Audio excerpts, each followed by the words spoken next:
We all know how important gut health is. It's talked about all the time these days, and so many issues can be linked back to your gut health. Things like eczema, allergies, ADD, even celiac disease. Like, if we can work on getting our gut healthy, a lot of these things will be lessened or even go away.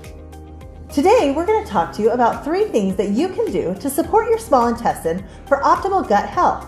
The first one is millet. We want to include millet in our diets.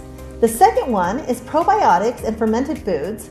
And the third is just be really careful when you take over-the-counter medications that you don't take them too often. So the first thing, millet, is a small yellow grain that was cultivated in Asia and Africa more than 4,000 years ago.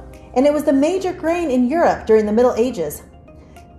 Millet tastes somewhat strong and is mainly used in flatbreads and in porridges, but you can also prepare it and eat it much like rice. I love it prepared just like rice because I think it tastes like popcorn. So with a little bit of butter and salt and pepper, it's a great side dish for just about everything. Yeah, I used to think millet was just a bird food because we'd give it to our parakeets, but I had some and I just hadn't known how to use it, and now I figured out how to use it now that I know how good it is for my small intestine and for gut health. The second thing on our list are probiotics, and we get those through fermented foods like sauerkraut. We can also get them in over-the-counter probiotics, but the more natural the food, the more healthy it is for us, and that just helps keep our gut biome in a healthy, balanced place. There's so many bacteria and living organisms in our gut that we want them to have the most optimal, healthy place to live that we can. And probiotics, through things like sauerkraut, really do help a lot.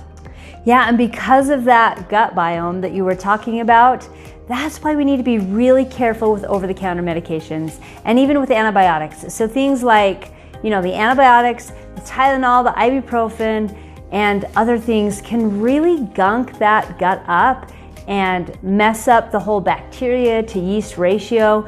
So we've got to be really careful about what we choose to take and maybe find alternatives that won't destroy the gut so much so that we can keep that gut healthy.